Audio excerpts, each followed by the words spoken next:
For 3 days in Monaco, Formula One champion Lewis Hamilton noticed the same woman watching him. She sat on benches when he jogged. She followed his car through winding coastal roads. She left mysterious photos at his apartment door. Lewis thought he was dealing with an obsessed fan. His security team prepared for the worst. But when the truth finally came out, it wasn't about fame or fortune. It was about a promise made on a rainy London night 12 years ago. A promise that changed 2 lives forever. And a dying mother's desperate search to save her daughter's future. The woman following Lewis wasn't a stranger at all. She was someone whose life he had saved without even knowing it. Someone who had been searching for him with a secret that would shock everyone, including Lewis himself. This is the story of 3 days that revealed a connection spanning 12 years. A story about family, sacrifice, and the incredible power of one moment of human kindness. What Lewis discovered about his mysterious follower will leave you speechless. The morning sun painted the Mediterranean Sea gold as Lewis Hamilton stepped out of his apartment building on Avenue des Speliers. It was 7:30 a.m. in Monaco, and the May air felt perfect against his skin. In 3 days, he would race in the Monaco Grand Prix. But right now, all he wanted was his morning run. Lewis loved these quiet moments before the world woke up. Monaco was still peaceful. The tourists hadn't filled the streets yet. The photographers weren't following him. It was just Lewis, the sea, and the winding roads he knew by heart. That he stretched his legs against the stone wall outside his building. His muscles felt good, strong, ready for the race ahead. Lewis had been running these same streets for years, but today something felt different. He couldn't explain what it was. Maybe it was the way the light hit the water. Maybe it was the strange dream he'd had last night about a woman calling his name. Lewis shook his head and started running. He didn't have time for strange feelings. He had work to do. The harbor was his favorite part of the run. Huge white yachts floated in the clear blue water like sleeping giants. Some cost more money than most people would see in their whole lives. Lewis had worked hard to earn his success, but he never forgot how lucky he was. As he jogged past the boats, Lewis noticed a woman sitting on a wooden bench near the water. She wore a blue hoodie with the hood pulled up, even though the morning was warm. Her dark hair peeked out from under the hood. She looked to be about 30 years old, maybe a little older. When Lewis ran past her, the woman stood up from the bench. She started walking in the same direction he was running, but slowly. Lewis didn't think much of it. Lots of people walked along the harbor in the morning. It was one of the most beautiful places in Monaco. Lewis picked up his pace as he headed toward the casino square.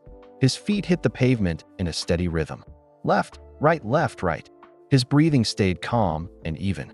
After years of training, running felt as natural as walking. But when he glanced back over his shoulder, the woman in the blue hoodie was still there. She was walking faster now, trying to keep up with him. Lewis felt a small knot form in his stomach. Don't be silly, he told himself. She's probably just going to work. Lewis turned left onto Avenue de Monte Carlo. The famous Casino de Monte Carlo stood tall and proud, its golden decorations shining in the morning light. Tourists loved to take pictures here, but it was too early for crowds. He stopped at Café de Paris, his usual spot for coffee after his run. The cafe sat right across from the casino, with small round tables outside on the sidewalk. Lewis had been coming here for years. The owner, Pierre, always made his coffee exactly the way he liked it. Good morning, Lewis. Pierre called out in his thick French accent. The usual? Yes, please, Lewis said, sitting down at his favorite table. It was tucked in the corner where he could watch the street, but still have some privacy. Pierre brought him a small cup of strong black coffee and a glass of fresh orange juice. Big race this weekend, Pierre said with a smile. You ready? Always ready, Lewis grinned. It was true. He'd been racing since he was 8 years old. By now, getting ready for a race felt like breathing. As Lewis sipped his coffee, he looked. Across the street, the woman in the blue hoodie was there. She sat at a small table outside another cafe, maybe 50 feet away. She had ordered nothing. No coffee, no food, no water. She just sat there, looking at him. Lewis felt his heart start to beat faster. This wasn't normal. Fans usually came up to him. They asked for pictures or autographs. They didn't just sit and stare from far away. The woman had kind eyes. Lewis could see that even from a distance. But there was something sad about them too. She looked like she was crying, or maybe like she wanted to cry. Lewis pulled out his phone and called Marcus, his head of security. Marcus had been protecting Lewis for 5 years. He was a big man from London with a gentle heart but strong hands. Lewis trusted him completely. "Morning, Lewis," Marcus answered. "Everything okay?" "I think someone is following me," Lewis said quietly, keeping his voice low so Pierre wouldn't hear that. Marcus's voice became serious right away. "Where are you?" "Café de Paris. There's a woman in a blue hoodie. She's been following me since I left my apartment." "What's she doing now?" Lewis looked across the street again. The woman was still there, still watching him. "She's just sitting there, staring at me. She hasn't ordered anything." "Stay calm," Marcus said. "I'll send Tommy to check it out. He's close by. Don't do anything until he gets there." Tommy was one of Marcus's best men. He was young and fast, and he knew how to blend in with crowds. Lewis felt better knowing help was coming. "Should I leave?" Lewis asked. "No, stay there. If she really is following you, leaving will just make her follow you somewhere else. At least where you are now, there are other people around." Lewis finished his coffee and tried to act normal. He waved at Pierre and smiled at the few other customers. But his eyes kept going back to the woman across the street. She was pretty, Lewis realized. Even with the hood up and the sad expression, she had a gentle face. She looked like someone who worked with children, maybe a teacher or a nurse. She didn't look dangerous. But then again, Lewis had learned that dangerous people often looked normal. 10 minutes later, Tommy appeared at the cafe. He was dressed like a tourist, with a camera around his neck and a map in his hands. He sat down at a table near Lewis and ordered a croissant. "She's still there," Tommy said quietly, pretending to look at his map. "I'm going to walk over and see what she does." Lewis watched as Tommy stood up and walked toward the woman's table. As soon as she saw him coming, the woman stood up quickly and walked away. She moved fast, like she was scared. Tommy followed her for a few steps, then came back to Lewis. "She's gone," he said. Disappeared into the crowd near the casino. Lewis felt relieved but also confused. What do you think she wanted? Hard to say. Could be a reporter trying to get a story. Could be a fan who's too shy to approach you. Could be something else entirely. But why follow me? Why not just ask for a picture like everyone else? Tommy shrugged. "Some people are strange, Lewis. That's why you have security." Lewis paid for his coffee and walked back to his apartment with Tommy beside him. The run that had started so peacefully now felt scary. Lewis was used to attention, but this felt different. This felt personal. Back in his apartment, Lewis tried to forget about the woman. He made breakfast, answered emails, and talked to his trainer about the weekend's race. But he couldn't stop thinking about her sad eyes and the way she'd watched him. That evening, Lewis was getting ready for dinner when he heard a soft sound outside his door. Like paper sliding across the floor, he opened the door and looked down the hallway. No one was there. But on the floor, right in front of his door, was a white envelope with his name written on it in careful handwriting. Lewis picked up the envelope with shaking hands. Inside was a photograph of him from that morning's run. He was stretching against the wall outside his building, just like he did every day. But this picture was taken from close up, like someone had been standing right next to him. Lewis turned the photo over. On the back, in the same careful handwriting, someone had written, "I've been waiting so long to find you." Lewis's hands trembled as he stared at the words. Who was this woman? What did she want from him? And why did those words make him feel scared and sad at the same time? He called Marcus immediately. "She was here," Lewis said. "At my apartment. She left me a photo." "I'm on my way," Marcus said. "Don't touch anything else." "And Lewis? Lock your door." As Lewis waited for Marcus to arrive, he couldn't stop looking at the photo. The woman had been so close to him that morning. Close enough to touch him. Close enough to hurt him if she wanted to. But the handwriting on the back of the photo was gentle, not angry or threatening, just sad, like someone who had lost something important and was trying to find it again. Lewis locked his door and sat down in his living room. Outside, Monaco sparkled with lights from the harbor. Usually, this view made him feel peaceful. Tonight, it made him feel alone. Someone out there was looking for him. Someone who had been waiting a long time. And tomorrow, Lewis knew, she would be back. Lewis barely slept that night. Every time he closed his eyes, he saw the woman in the blue hoodie. Her sad eyes, her careful handwriting, the way she had watched him from across the street. He kept getting up to check his door, to make sure it was locked, to look out his window at the street below. But the woman wasn't there. At least, not where he could see her when his alarm went off at 6:30 a.m. Louis felt tired and worried. His body ached like he had run a marathon instead of sleeping. This wasn't good. In 2 days, he would need to be sharp and focused for the Monaco Grand Prix. Louis made coffee and stood at his kitchen window. The harbor looked peaceful in the early morning light. A few seagulls flew over the water. Everything seemed normal. But Louis didn't feel normal. He called Marcus at 7 a.m. "Did you find out anything about the photo?" Louis asked. "We're working on it," Marcus said. "The paper is normal. You can buy it at any store. The pen is just a regular black pen. No fingerprints. Except yours." "What about the woman? Any idea who she is?" "Not yet. But Louis, I think you should change your routine today. Don't go running. Don't go to the same places. Let's see if she shows up anyway." Louis didn't like the idea of hiding. He'd been coming to Monaco for years. These streets were his home. But Marcus was right. If the woman really was following him, they needed to know how much she knew about his life. "What should I do instead?" Louis asked. "Why don't you visit Daniel and Nice? Take the coast road. If someone follows you there, we'll know this is serious." Daniel was one of Louis's oldest friends. They had met 5 years ago when Louis was having dinner alone at Daniel's restaurant. Daniel had recognized him but didn't make a big deal about it. They had talked about food and travel and family. Louis learned that Daniel had grown up in Morocco before moving to France 20 years ago. Daniel's restaurant, Le Petit Monaco, served the best tagine on the French Riviera. More importantly, Daniel was the kind of friend who asked how you were feeling, not just how your last race went. "Good idea," Louis said. "I'll leave in an hour." Louis got dressed and grabbed his keys. He decided to take his silver Mercedes instead of his usual black car. Maybe that would help him blend in better. As he walked to the parking garage under his building, Louis looked around carefully. He didn't see the woman anywhere. But that didn't mean she wasn't there. Louis started his car and drove slowly out of the garage. The streets of Monaco were getting busy now. People walked to work. Delivery trucks made their morning rounds. Everything looked normal. But as Louis turned onto the coastal road toward Nice, he noticed a small gray car in his rearview mirror.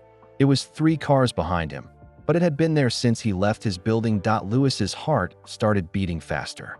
He told himself it was just a coincidence. Lots of people drove from Monaco to Nice in the morning. The coastal road was beautiful. Tourists loved it, but when Louis sped up, the gray car sped up too. When he slowed down, it slowed down. When he changed lanes, it changed lanes. Louis's hands started shaking on the steering wheel. He had driven race cars at 200 miles per hour without being scared. But this slow chase on a quiet road terrified him. The road curved along the cliffs. Above the Mediterranean Sea, on his left, the bright blue water sparkled in the morning sun. On his right, the rocky hills of France rose up toward the sky. It was one of the most beautiful drives in the world. But Louis couldn't enjoy any of it. He tried to get a better look at the gray car. It was small and old, maybe 10 years old. The windows were dark, so he couldn't see who was driving. But Louis was pretty sure it was the woman from yesterday. Louis called Marcus on his hands-free phone. "She's following me," he said. "Gray car, 3 cars back. She's been there since I left Monaco." "Are you sure it's her?" "I can't see the driver, but the car has been copying everything I do for 20 minutes. "Okay, stay calm. Drive to Daniel's like you planned. Don't speed. Don't try to lose her. We want to see what she does." "This is crazy, Marcus. I feel like I'm in a movie." "I know, but you're safe. There are other cars around. She can't do anything to you on a busy road." Louis tried to focus on driving, but his mind kept racing. Who was this woman? What did she want? Why was she following him instead of just talking to him? The drive to Nice usually took 45 minutes. Today it felt like hours. Every time Louis looked in his mirror, the gray car was still there, following him like a shadow. When Louis finally reached Nice, he felt a little better. The city was busy and full of people.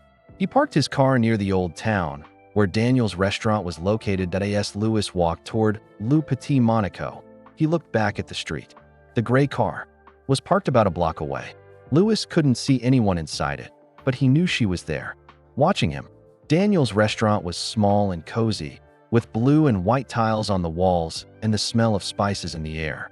Daniel was in the kitchen, preparing for the lunch crowd. When he saw Louis, his face lit up with a big smile. "Louis, what a surprise," Daniel said, wiping his hands on his apron. What brings you to Nice? Daniel was a kind man with gentle eyes and graying hair. He had 5 children and talked about them constantly. Louis envied the simple happiness in Daniel's life. I needed to get away from Monaco for a while, Louis said. It wasn't exactly a lie. They sat at a small table outside the restaurant. Daniel brought Louis a plate of his famous tagine, tender lamb with vegetables and sweet spices. The food was delicious, but Louis could barely taste it. You look worried, my friend, Daniel said, sitting across from him. What's wrong? Louis looked around the street. The gray car was still there. He could see someone sitting inside it now, but the person was too far away to make out clearly. There's a woman who's been following me, Louis said quietly. Yesterday in Monaco, today here. I don't know what she wants. Daniel's face grew serious. Following you? Like a fan? I don't think so. Fans usually just come up and ask for pictures. This woman just watches me from far away. She left a photo at my apartment last night. What kind of photo? A picture of me from yesterday morning, with a message on the back saying she's been waiting a long time to find me. Daniel looked concerned. Maybe she's just a fan who's too shy to approach. You. Some people get nervous around famous people. Maybe, Louis said, but he didn't believe it. There was something different about this woman. Something that made his heart ache instead of just making him scared. Yes, they ate. Louis told Daniel about the woman's sad eyes, about the way she had watched him at the cafe, about the careful handwriting on the back of the photo. She doesn't seem dangerous, Louis said. Just lost. Like she's looking for something. And you think she's looking for you? I don't know. But Daniel, there was something about her face. Something familiar. Like maybe I've seen her before. Daniel nodded thoughtfully. Maybe you have. You meet thousands of people every year. Fans, reporters, other drivers. Maybe she's someone from your past. Louis looked across the street again. The woman was still in the gray car, but now she was looking right at him. Even from a distance, Louis could see her sad eyes. There she is, Louis said quietly. Daniel turned to look. Where? The gray car. She's been following me since I left Monaco this morning. As they watched, the woman got out of her car. She was wearing the same blue hoodie from yesterday. She started walking toward the restaurant, but slowly, like she was fighting with herself about something. Louis felt his heart pounding. She's coming over here. Stay calm, Daniel said. If she just wanted to hurt you, she wouldn't do it in front of all these people. The woman walked closer. Louis could see her face clearly now. She was pretty, with dark hair and kind eyes. But she looked tired and sad, like she hadn't slept in days. She stopped about 10 feet from their table. For a moment, she just stood there, looking at Louis. Her eyes were full of tears. Louis started to stand up. Ma'am, can I help you? The woman opened her mouth like she wanted to say something. But then Louis's phone rang loudly. It was Marcus. Louis, Marcus said urgently. We found something. That woman, she's not a stranger. She's connected to your past in a way you won't believe. Louis looked at the woman, who was still standing there with tears in her eyes. What do you mean? Her name is Sarah Chun. She's 34 years old and lives in London. But Louis, that's not the important part. What is the important part? She's been searching for someone for 12 years. Someone she lost touch with after a car accident. Louis, I think she's been looking for you. The woman, Sarah, took a step closer to Louis. She looked like she wanted to run away and come closer at the same time. But Marcus, Louis said still. Looking at Sarah, I don't remember anyone named Sarah Chun. I've never been in a car accident with anyone by that name. Think, Louis. 12 years ago, December 15th, 2012. London, Cromwell Road. Louis felt the world stop spinning. December 15th, 2012. He remembered that night perfectly. The rain. The other car running the red light. The young woman who was hurt. The woman whose hand he had held while they waited for the ambulance. Louis looked at Sarah Chun with new eyes. The same kind eyes. The same gentle face. But 12 years older and much more sad. Sarah, Louis whispered. Sarah nodded, tears streaming down her face. You remember, she said softly. I wasn't sure you would remember. Louis stood up from the table. Of course I remember. I tried to find you afterward, to make sure you were okay, but the hospital wouldn't tell me anything. I know, Sarah said. I tried to find you too, but you're Louis Hamilton. You have security and privacy. I'm just nobody. Daniel watched this reunion with amazement. Louis, you know this woman? She Saved my life 12 years ago, Lewis said. Then he looked at Sarah. Actually, I think maybe we saved each other. Sarah smiled through her tears. It was the first time Lewis had seen her smile, and it was beautiful. But then Marcus's voice came through the phone again. Lewis, there's more. The reason she's been searching for you, it's not what you think. Sarah Chun has something that belongs to you. Something you lost that night. And what she has to tell you will change everything. Lewis looked at Sarah, who was now crying harder. What does he mean, Sarah? What do you have to tell me? Sarah took a deep breath. Lewis, that night changed my life in ways you can't imagine. And I think it's going to change yours too. Lewis couldn't sleep again that night. After Sarah had said those words in Nice, she had disappeared back to her gray car before he could ask what she meant. Daniel had driven Lewis back to Monaco, both of them quiet during the whole trip. She seemed like a good person, Daniel had said as they reached Lewis's apartment. Sad, but good. Lewis agreed. But that made everything more confusing. If Sarah was good, why was she following him? Why didn't she just call him or send a letter like other people did? The next morning, Lewis's phone rang at 8 a.m. It was Marcus. Lewis, we need to talk. Can you come to the police station? Inspector Moreau wants to see you. The police? Why? Because we've been looking into Sarah Chun. And Lewis, what we found is bigger than just someone following you. An hour later, Lewis sat in a small white room at the Monaco police station. Inspector Claude Moreau was a patient man with gray hair and kind eyes. He had been a police officer for 30 years and had seen everything. Mr. Hamilton, Inspector Moreau said, thank you for coming. We've been investigating the woman who has been following you. Lewis leaned forward. What did you find? Inspector Moreau opened a brown folder on his desk. Her name is Sarah Chun. She's 34 years old and works as a nurse at St. Mary's Hospital in London. She lives alone in a small apartment near the hospital. A nurse, Lewis said. That makes sense. She had kind eyes. But here's what's interesting. Inspector Moreau continued. Sarah Chun has no criminal record. No history of stalking anyone. No mental health problems. She's never been in trouble with the law. Then why is she following me? Inspector Moreau pulled out another paper. Because she's been looking for someone for 12 years. Someone she lost touch with after a car accident. Someone who helped her when she was hurt and scared. Lewis felt his heart beating faster. The accident on Cromwell Road. Exactly. December 15th, 2012. You were driving home from dinner with your brother. It was raining. Sarah was driving to the hospital. I remember, Lewis said quietly. She was hurt. I stayed with her until the ambulance came. But Mr. Hamilton, what you didn't know is why Sarah was driving to the hospital that night. Lewis looked up. What do you mean? Inspector Moreau's face grew serious. She wasn't going to work. She was going as a patient. Sarah Chun was 8 months pregnant. Lewis felt like the room was spinning. Pregnant. The accident caused her to go into labor early. She had her baby that night, 2 months before it was supposed to be born. Lewis could barely speak. Is the baby okay? The baby survived. A little girl named Emma. She's 12 years old now. Lewis put his head in his hands. All this time, he had thought about Sarah getting better and going back to her normal life. He never knew she was pregnant. He never knew that night had changed everything for her. Where's Emma now? Lewis asked. That's the complicated part, Inspector Moreau said. Emma lives with Sarah's sister, Linda. Sarah has been sick for the past year. Sick how? Inspector Moreau looked sad.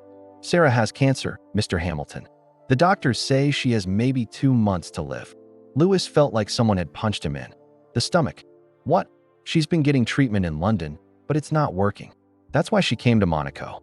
She's been trying to find you because she's running out of time. But why? What does she want from me? Inspector Moreau pulled out another paper. According to her sister Linda, Sarah wants to make sure Emma will be okay after she's gone. Linda is a good woman, but she's not young. She's worried about raising a 12-year-old girl alone. Lewis stood up and walked to the window. Outside, Monaco looked beautiful in the morning sun. But inside this room, everything felt dark and sad. I still don't understand, Lewis said. Why me? We only knew each other for 20 minutes 12 years ago. Because in those 20 minutes, you showed Sarah what real kindness looks like. You stayed with her when she was scared. You held her hand. You promised her everything would be okay. Lewis remembered that night perfectly. The rain on his windshield. Sarah's scared eyes. The way her hand felt so small in his. Sarah has told Emma about you every day for 12 years. Inspector Moreau continued. She told Emma about the man who saved their lives. The man who stayed when others would have left. But I'm just a race car driver, Lewis said. I'm not a hero. To Sarah and Emma, you are. Lewis turned back to Inspector Moreau. What does Sarah want me to do? She wants to ask you something. Something important. But she's been too scared to approach you directly. Scared of what? Inspector Moreau closed the folder. Scared that you won't remember her. Scared that you'll think she's crazy. Scared that you'll say no to what she needs to ask. Lewis felt his heart breaking for Sarah.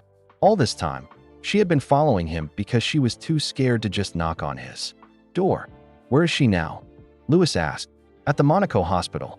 She collapsed yesterday after you saw her in Nice. The stress and the travel. Her body is very weak. Lewis grabbed his jacket. I need to see her. Mr. Hamilton, wait, Inspector Moreau said. There's something else. Something Sarah doesn't know. Lewis stopped. What? Yesterday, we contacted St. Mary's Hospital in London to verify Sarah's story. They confirmed everything. Her job, her illness, the accident 12 years ago. And Inspector Moreau looked uncomfortable. They also told us something interesting. Sarah's daughter, Emma, wrote you a letter 6 weeks ago. Lewis stared at Inspector Moreau. What letter? I never got any letter from a child. That's what we thought. So we called your management company. They confirmed that a letter arrived from Emma Chin 6 weeks ago. It was addressed to you personally. Lewis felt angry. Where is it? Why didn't I get it? Your management company gets thousands of letters from fans every week. They have a policy of not forwarding personal letters unless they're from other celebrities or business people. So they just threw it away. No, they kept it. All fan mail gets kept for 6 months in case there are legal problems later. Lewis couldn't believe what he was hearing. A 12-year-old girl wrote to me asking for help, and my own people threw it away. They didn't know it was asking for help. They just saw a letter from a child and assumed it was normal fan mail. Lewis felt terrible. While Sarah had been following him around Monaco, scared to approach him, her daughter had already tried to reach him the normal way. And Lewis's own people had stopped the letter from reaching him. Can I see the letter? Lewis asked. Inspector Moreau pulled out one more paper from his folder. We had them send it over this morning. Lewis took the letter with shaking hands. It was written in careful handwriting on pink paper.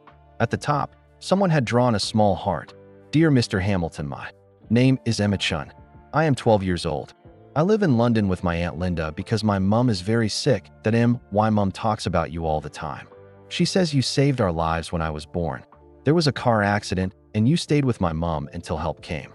She says you were very kind and brave. My mum has cancer now.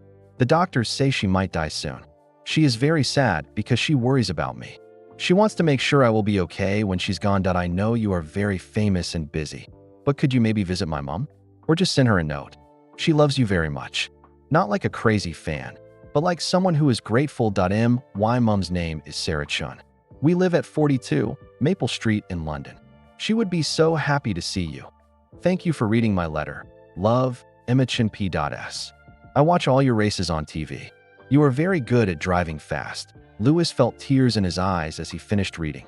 This sweet little girl had tried to help her dying mother, and Lewis's own people had ignored her.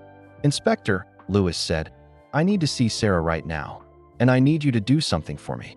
What? Call Emma and her Aunt Linda in London. Tell them I got Emma's letter. Tell them I'm coming to see Sarah and that everything is going to be okay. Inspector Moreau smiled. I'll make the call right now. As Lewis headed for the door, Inspector Moreau called after him. Mr. Hamilton, there's one more thing. The reason Sarah has been searching for you, it's not just about Emma. There's something else. Something about that night 12 years ago that you don't know.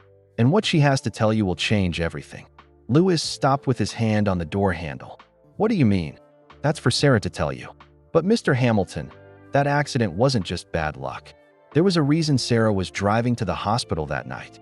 A reason she was upset and not paying attention to the road. And it has everything to do with why Emma needs someone to care about her. Lewis stared at Inspector Moreau. What are you saying? I'm saying that the night you met Sarah Chun, you didn't just help her through a car accident. You helped her through the worst night of her life. And now, 12 years later, she needs your help again. But this time, it's not just for her. It's for Emma. And Lewis. Emma is not just any 12-year-old girl.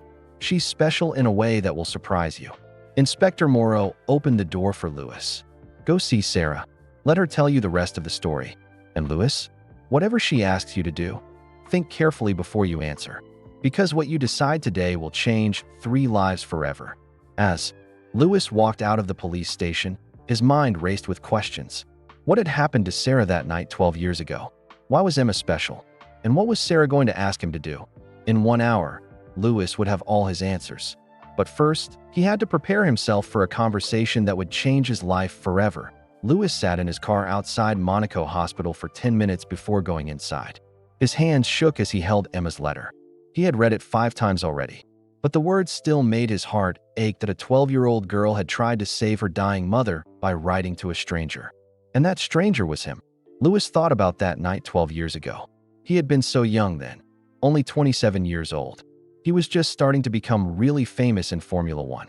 The world felt full of possibilities. But that night in London had been different. That night had been about something more important than racing. Lewis closed his eyes and let himself remember. December 15th, 2012. London. The rain was coming down hard as Lewis drove through London. He had just finished dinner with his brother, Nicholas, at a small restaurant in Kensington. They had talked about family, about racing, about their dreams for the future. Lewis was driving his black Mercedes slowly through the wet streets.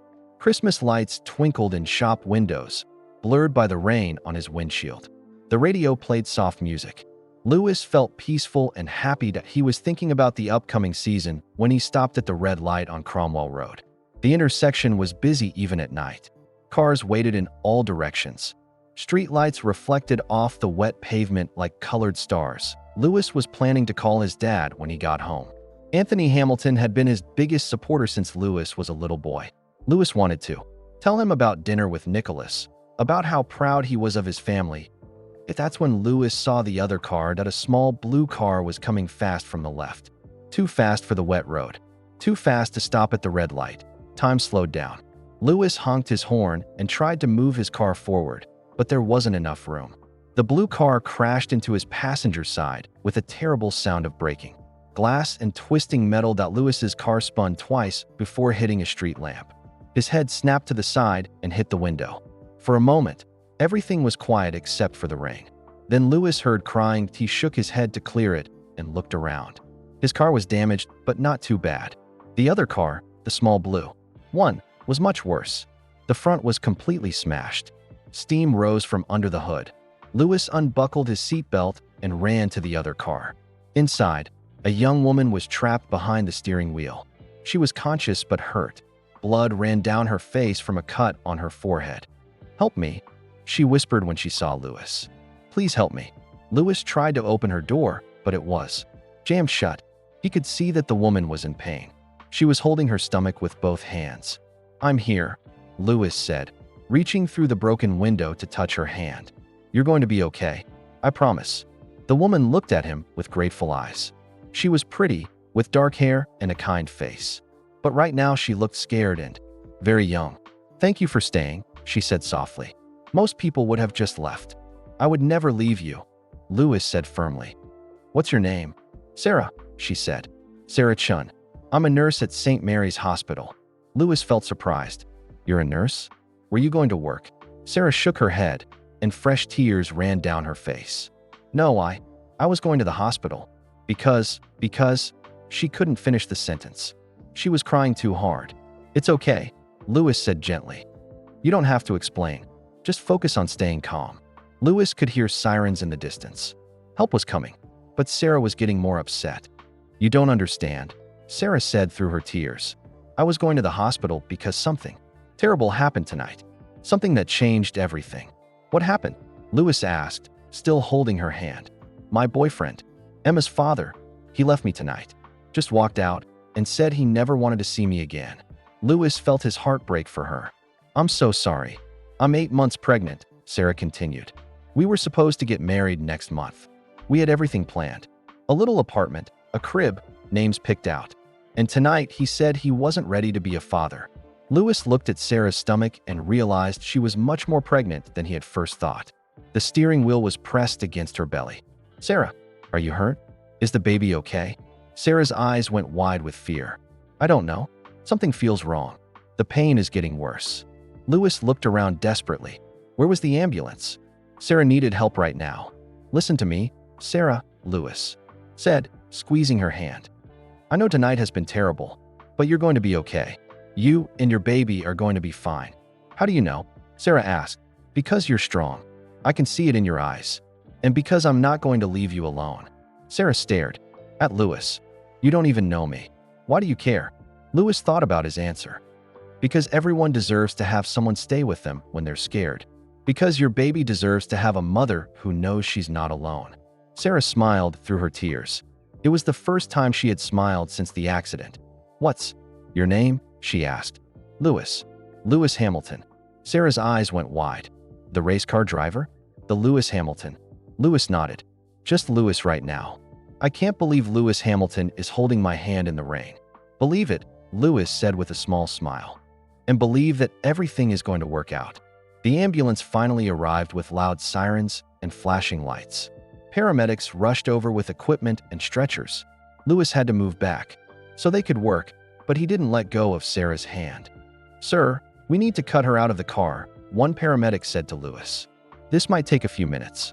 I'm staying right here, Lewis said. As the paramedics worked to free Sarah, she started having contractions, strong ones that made her cry out in pain. The baby's coming, one paramedic said urgently. We need to get her to the hospital now. They managed to get Sarah onto a stretcher, but as they lifted her toward the ambulance, something fell out of her car. A small silver locket. It bounced once on the wet pavement and landed near Lewis's feet. Lewis picked up the locket and opened it. Inside was a tiny photo of a sonogram, Sarah's baby. On the back of the locket, someone had engraved, "For my daughter Emma. Love always, Mom." Wait, Lewis called to the paramedics. She dropped this, but they were already loading Sarah into the ambulance. Lewis could see her through the back window, still in pain but calmer now.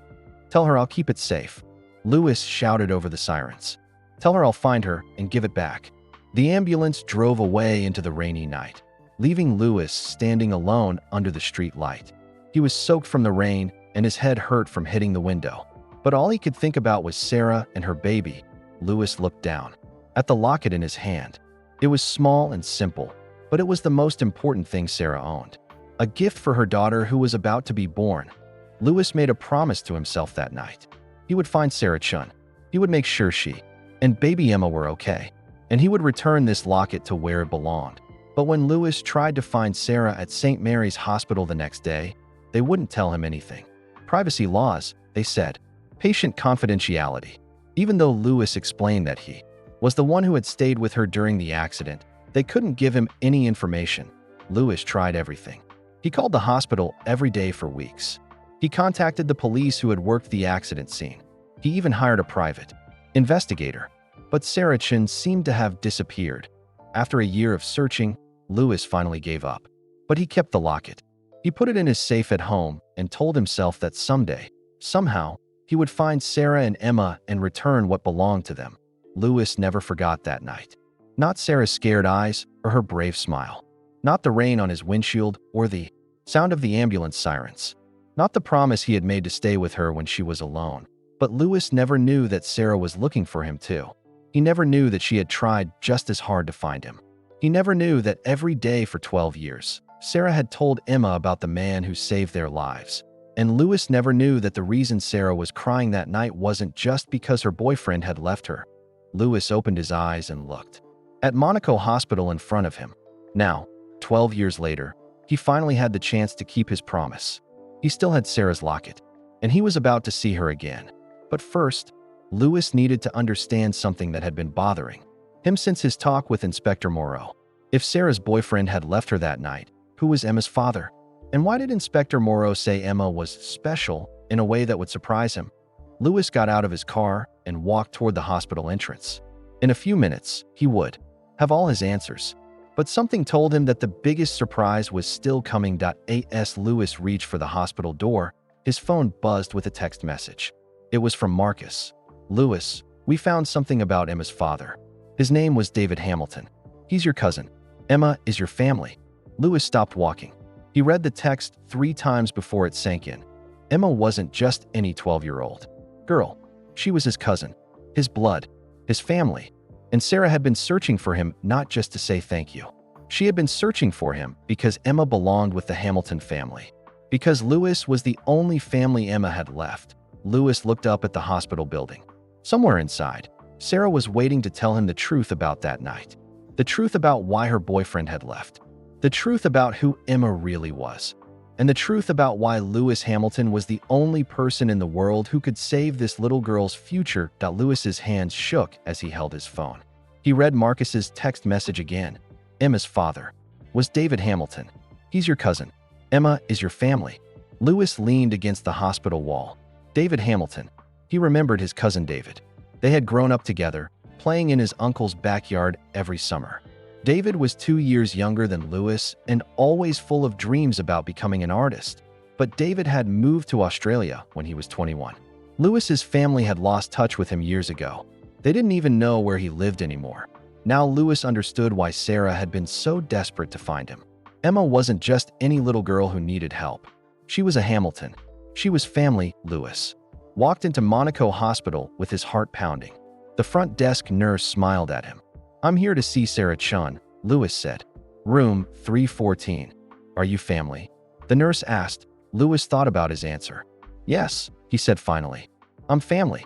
The elevator ride to the 3rd floor felt like it took forever. Louis kept thinking about Emma's letter. How scared she must have been, writing to a stranger for help. How brave she was, trying to save her mother. When the elevator doors opened, Louis saw a woman sitting in the waiting area. She was about 40 years old with worried eyes and the same dark hair as Sarah. "Are you Linda?" Louis asked. "Sarah's sister?" The woman looked up in surprise. "Yes. And you're really Louis Hamilton." "I'm Louis," he said, sitting down next to her. "How is Sarah?" Linda's eyes filled with tears. "Not good. The doctors say she's very weak. The stress of traveling to Monaco and following you around. It made her sicker." "I'm so sorry," Louis said. "If I had known she was looking for me, I would have helped her right away." "She was too scared to approach you directly," Linda explained. "She thought you might not remember her, or that you might think she was crazy." "I could never think Sarah was crazy. She saved my life that night too." Linda looked confused. "What do you mean?" Louis told Linda about how meeting Sarah had changed him. How her courage that night had inspired him to be a better person. How he had spent years wondering if she was okay. "Sarah doesn't know this," Linda said quietly. "But Emma talks about you all the time. She watches every race on TV. She has pictures of you on her bedroom wall." Louis felt his heart break. "Emma knows. I'm her cousin." Linda's eyes went wide. "You know? Sarah wasn't sure if she should tell you about David. I just found out.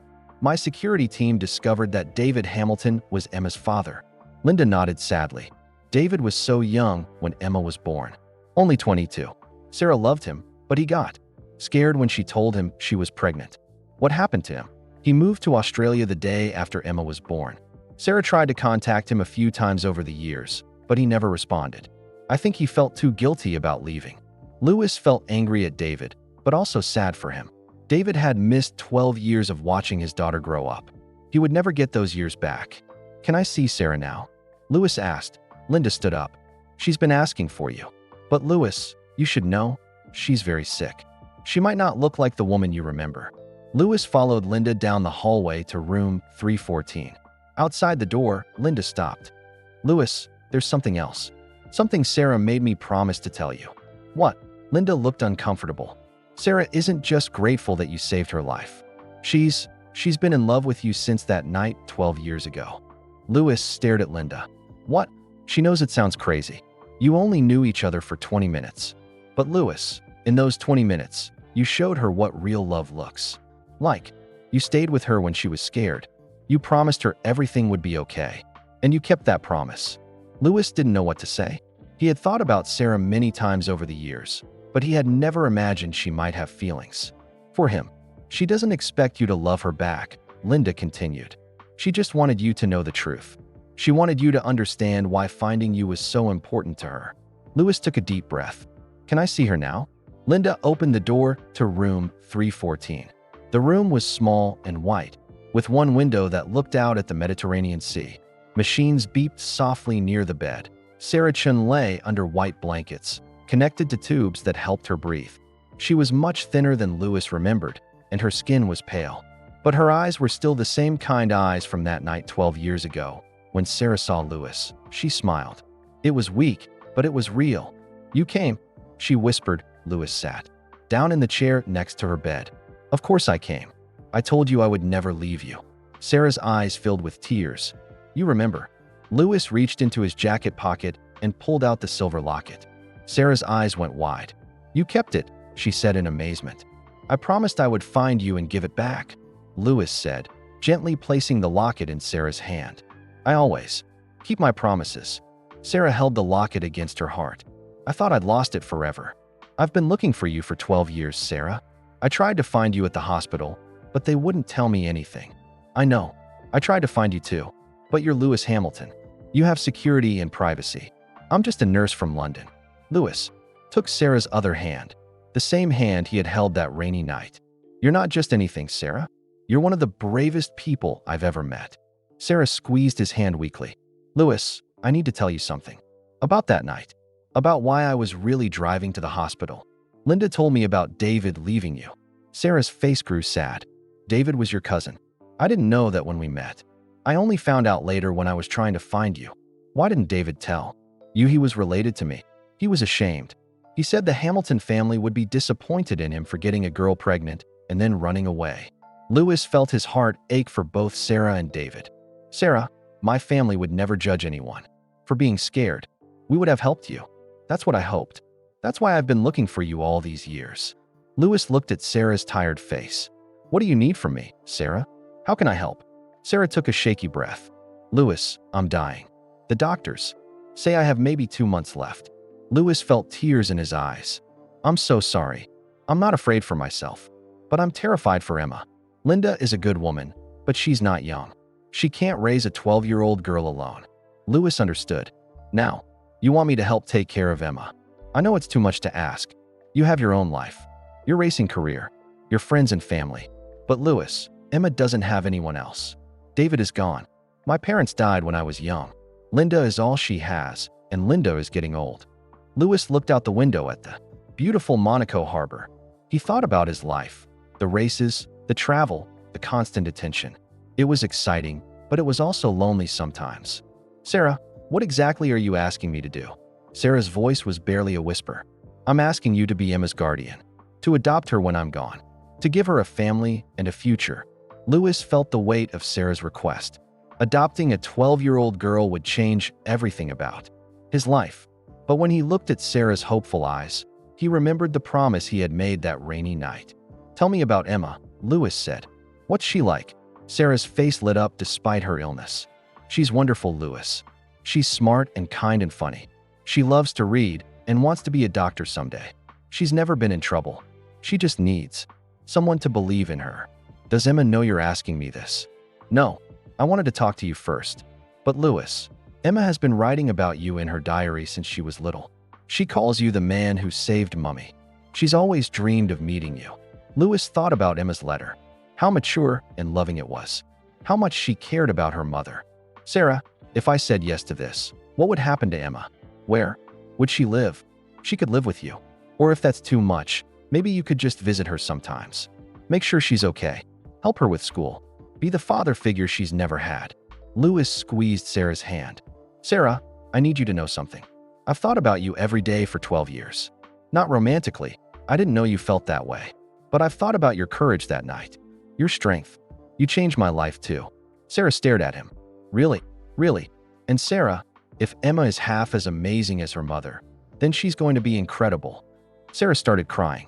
"Does that mean?" Louis looked at Sarah's hopeful face. He thought about Emma, alone in London, scared about losing her mother.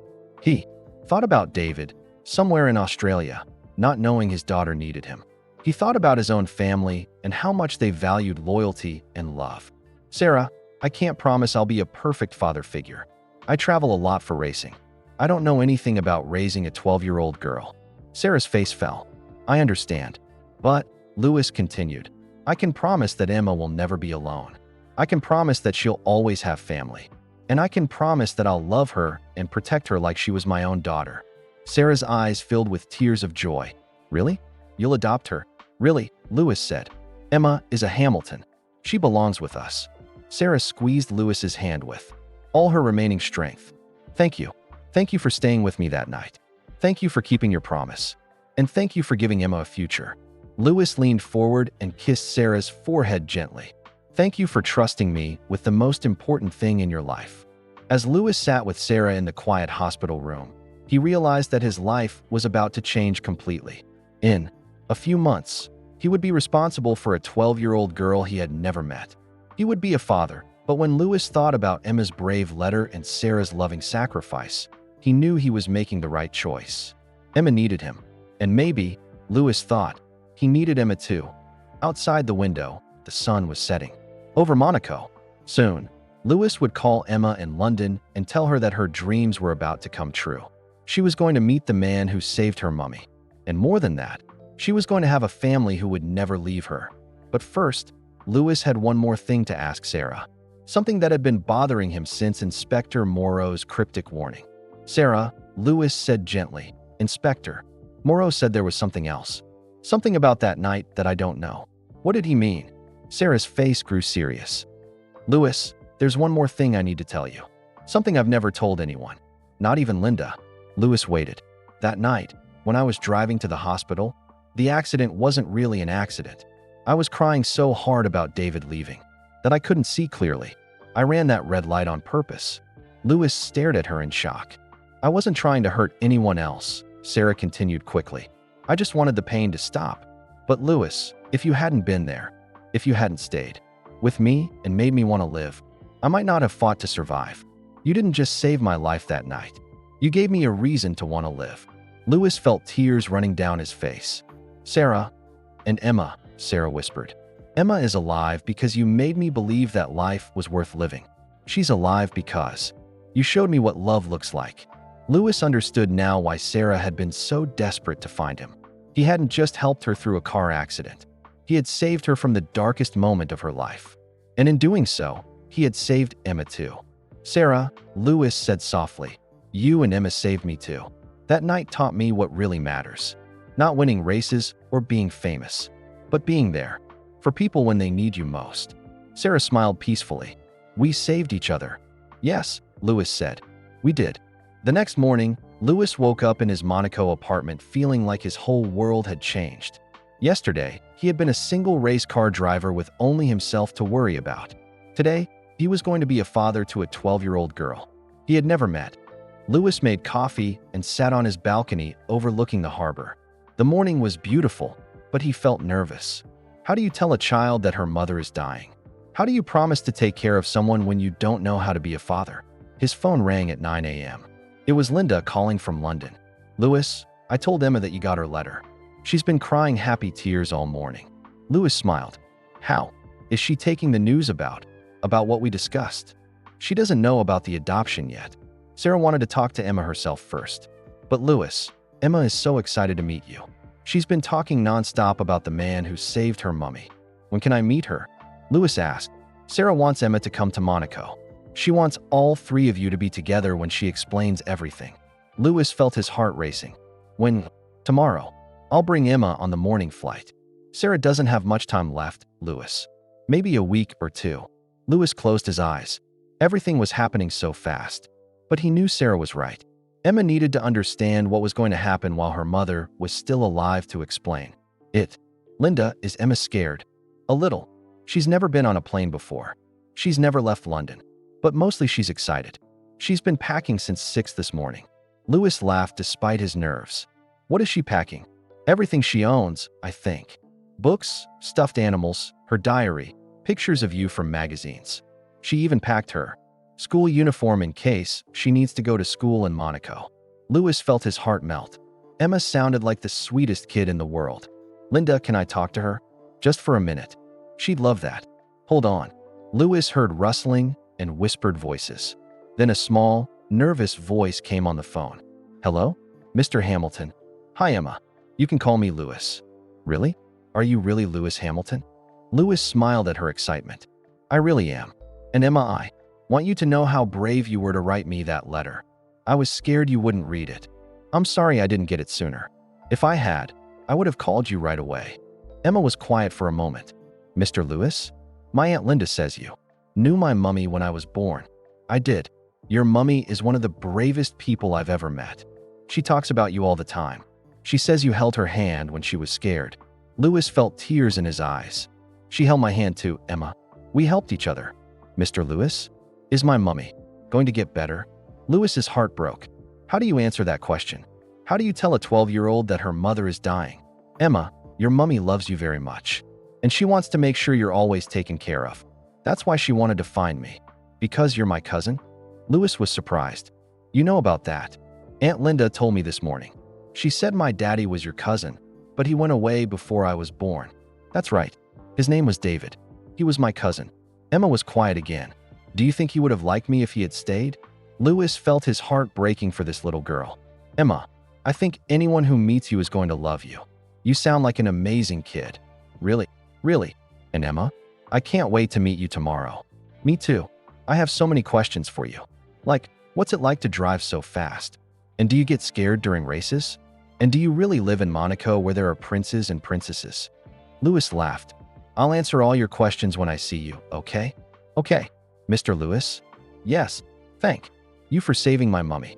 And thank you for being my family." Lewis had to wipe tears from his eyes.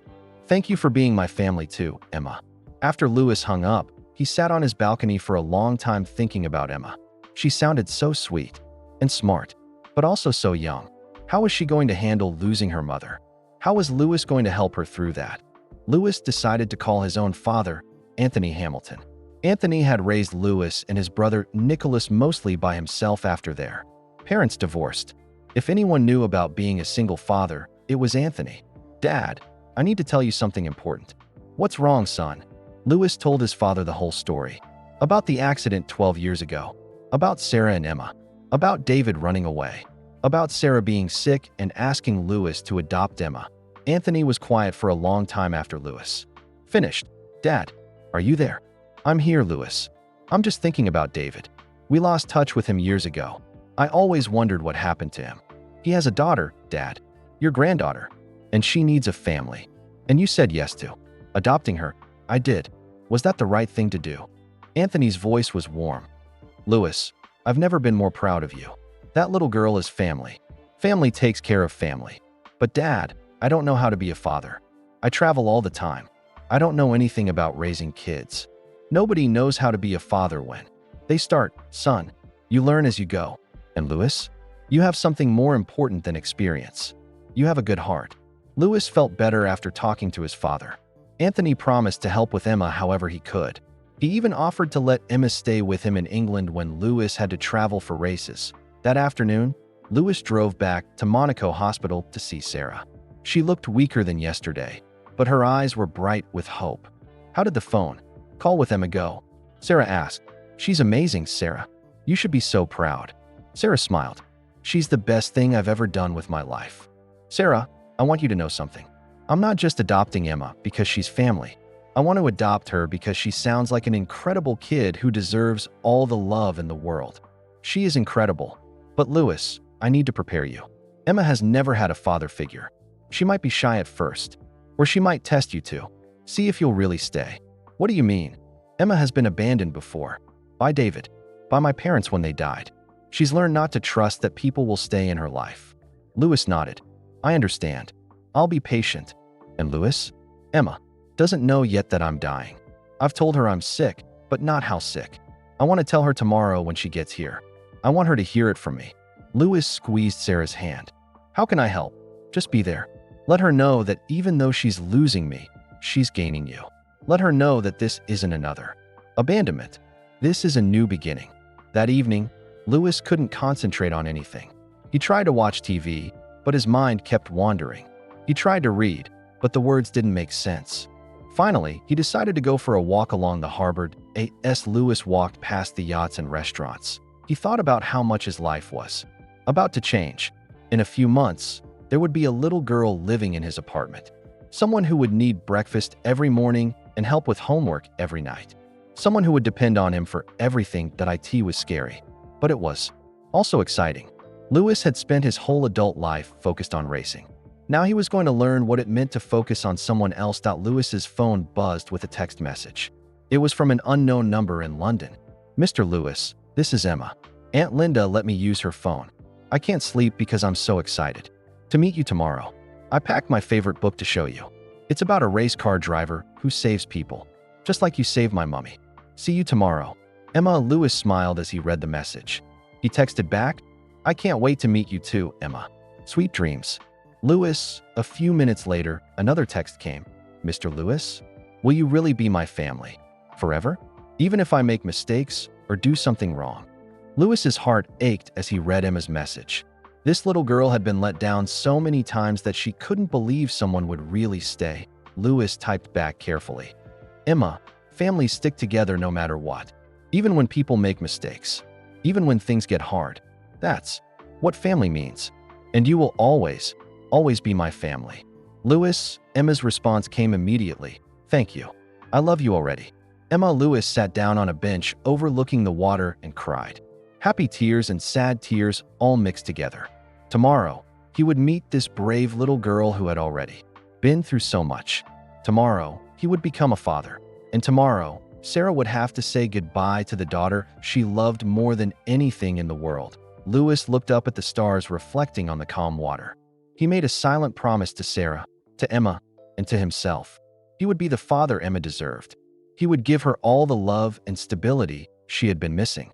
He would make sure she never felt abandoned again. Lewis had no idea that tomorrow would bring more surprises. He had no idea that Emma was coming to Monaco with more than just her books and clothes. She was coming with a secret that would change everything Lewis thought he knew about his family. But tonight, all Lewis knew was that he was about to meet the most important person in his new life. Tomorrow, Lewis Hamilton would stop being just a race car driver. Tomorrow, he would become Emma's dad. And somewhere in London, a 12-year-old girl was finally falling asleep, dreaming about meeting her hero and finding the family she had always wanted. Lewis woke up at 6 a.m., 2 hours before his alarm. He had barely slept. Today was the day he would meet Emma. Today was the day Sarah would tell her daughter the truth about everything. Lewis showered and got dressed carefully. He wanted to look friendly, but not too fancy.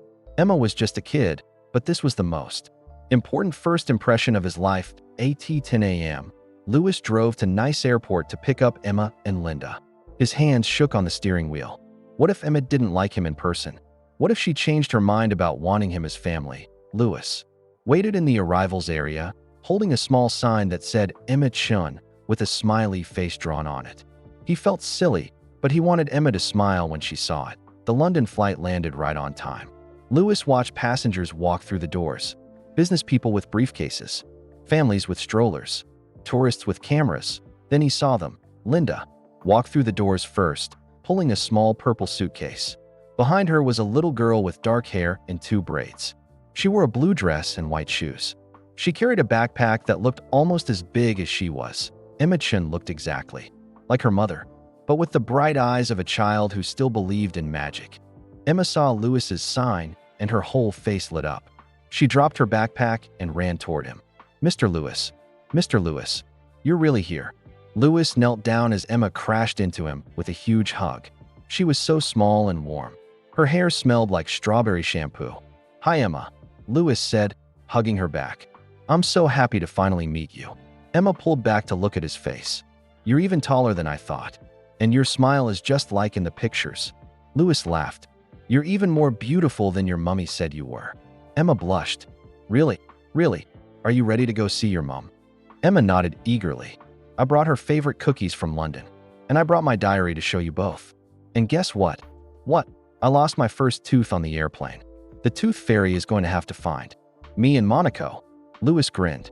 Emma was even more wonderful than he had imagined. She was smart and funny and completely adorable. As they drove to the hospital, Emma chattered nonstop from the back seat. She told Lewis about her school, her friends, her favorite books. She asked him about racing in Monaco and what it was like being famous. "Mr. Lewis, do you have a girlfriend?" Lewis glanced at Linda, who smiled. "No, Emma, I don't." "Good. Because now you can focus on being my family." Lewis's heart melted. Emma had already decided he belonged to her. Emma, Linda said gently, remember what we talked about. Your mummy is very sick. She might look different than when you last saw her. Emma's face grew serious. I know, Aunt Linda, but she's still my mummy. And now she gets to meet Mr. Lewis like she always wanted. When they arrived at Monaco Hospital, Emma held Lewis's hand as they walked through the lobby. Her little hand felt so trusting in his. Mr. Lewis, are you nervous? Emma asked. In the elevator. A little bit. Are you? A little bit too. But good nervous. Like before Christmas morning. Lewis squeezed her hand. That's exactly how I feel. They walked down the hallway to room 314. Linda knocked softly on the door. Sarah? Emma's here. Come in. Came Sarah's weak voice. Lewis opened the door and Emma ran inside. Mummy.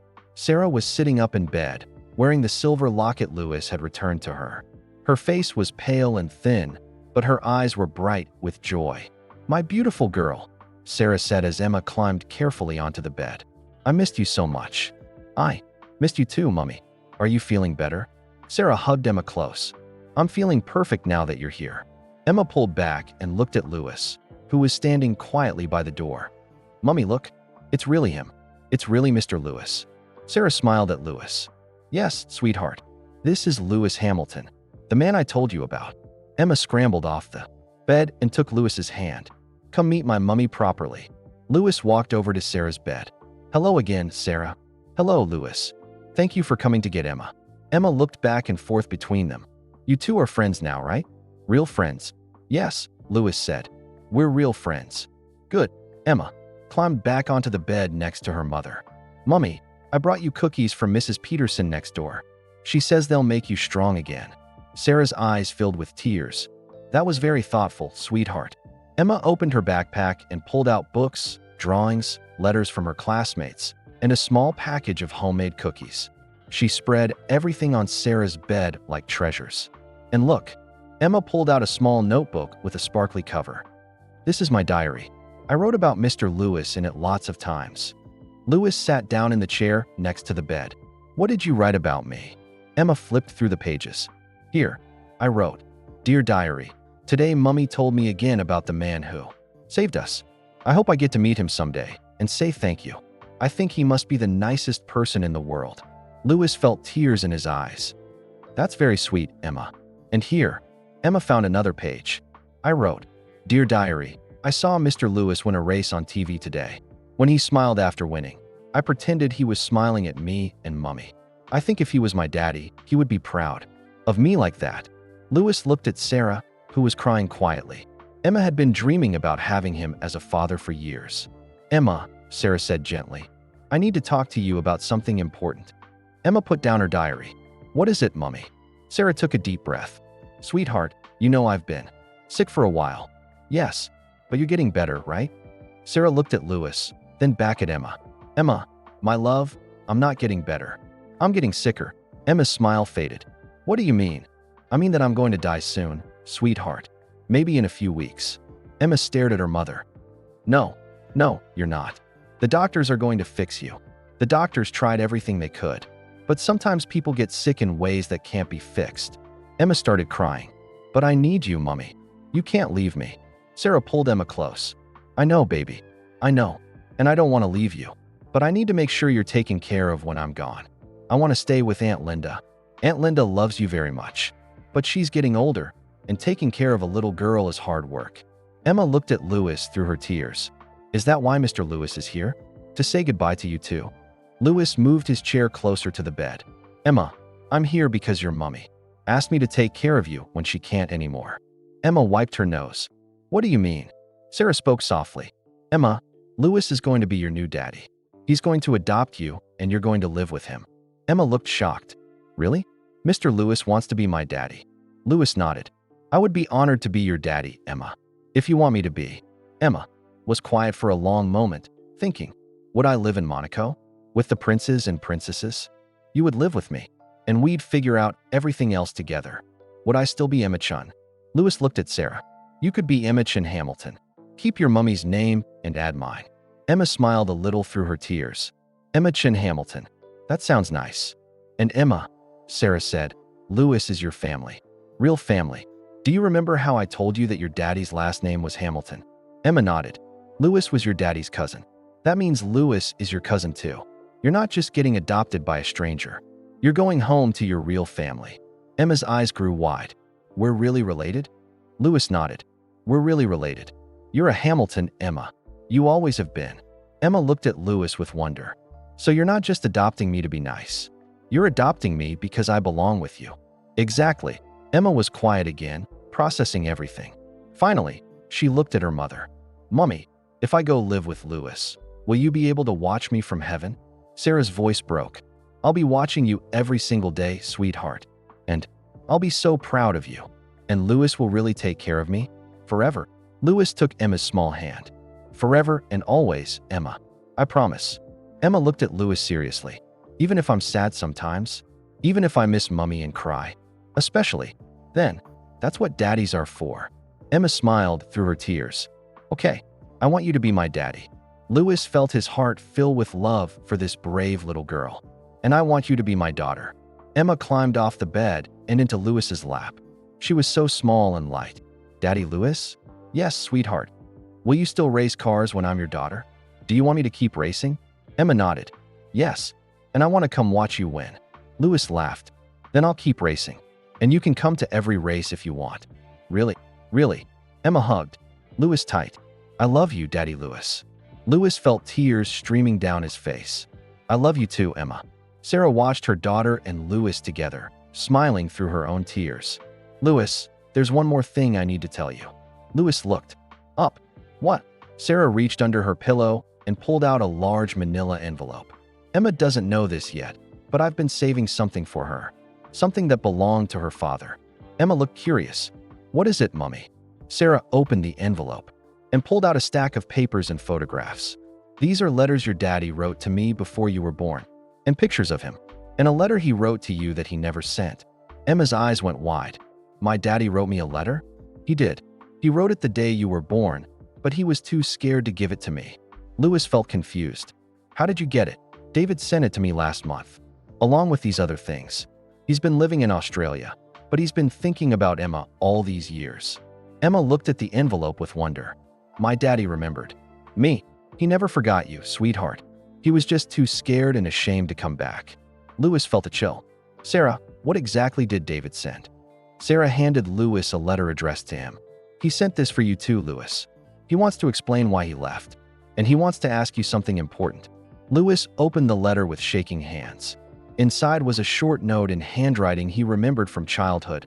Louis, I know I have no right to ask anything of you. I abandoned Sarah and Emma when they needed me most. I've spent 12 years regretting that decision that I heard about Sarah being sick. I heard that she found you and that you're going to adopt Emma. I can't tell you how grateful I am. Louis, I want to come home. I want to meet my daughter and ask for her forgiveness. I want to be part of her life if she'll let me that I'm flying to Monaco tomorrow. I'll be there when you read this letter that I know I don't deserve it. But I'm hoping you and Emma will give me a chance to make up for 12 years of being a coward. Your cousin, David Louis, looked up from the letter in shock. He's coming here? Today? Sarah nodded weakly. He should be arriving any minute. Emma looked confused. My daddy is coming here? My real daddy. Before anyone could answer, there was a knock on the hospital room door. The knock on the hospital room door was soft, hesitant, like someone who wasn't sure they should be there. Emma looked up from Louis's lap with wide, curious eyes. Is that my daddy? Sarah's face was pale with exhaustion and emotion. I think so, sweetheart. Louis felt his heart pounding. He had so many feelings about seeing David again. Anger that David had abandoned Sarah and Emma.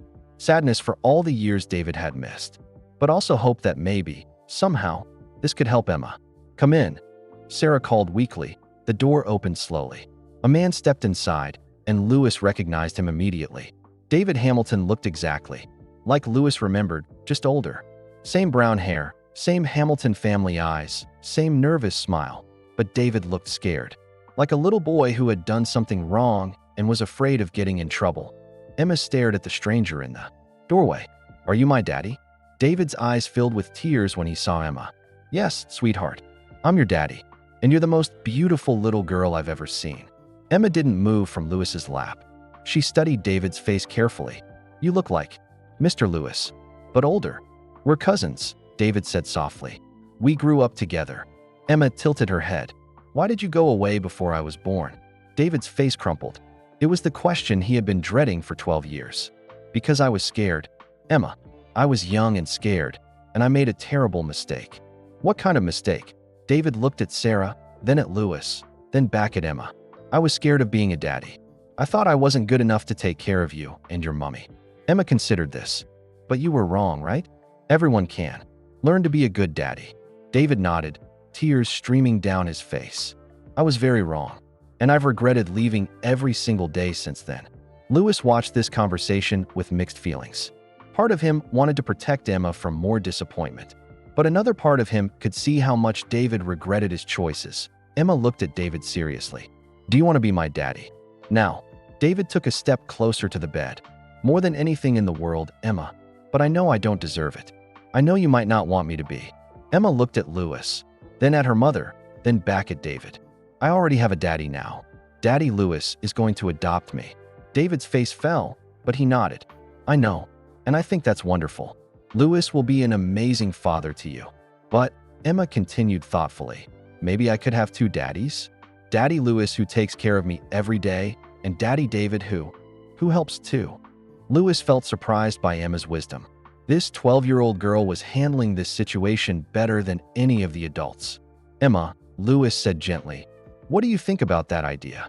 I think maybe Daddy David needs to prove he won't go away again. And maybe he needs to say sorry to Mummy for leaving her when she was scared. David immediately walked to Sarah's bedside and knelt down. Sarah, I am so sorry. I was a coward. I left you when you needed me most.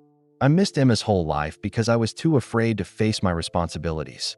Sarah looked at David with tired but forgiving eyes. David, I was angry at you for a long time, but I'm not angry anymore. Life is too short for anger. Can you ever forgive me? I forgave you years ago, David. I had to for Emma's sake. I couldn't raise her with hatred in my heart. David sobbed with relief. Thank you. Sarah, you're the best person I've ever known. Emma climbed off Louis's lap and walked over to David. She was so small next to him. Daddy David? Yes, sweetheart. If I let you be my daddy too, you have to promise never to leave again. Even if things get hard. Even if you get scared. David looked into his daughter's serious face. I promise, Emma. I will never leave you again. And you have to be nice to Daddy Louis. Because he's taking care of me when Mummy goes to heaven. I will be very nice to Daddy Louis. He's doing something amazing for our family. Emma nodded solemnly. Okay then, I guess I can have two daddies. Louis felt his heart swell with pride. Emma was handling this impossible situation with such grace and maturity. David looked at Louis. Louis, I know I have no right to ask this, but could I be part of Emma's life? I don't want to interfere with your plans. I just want to try to make up for lost time.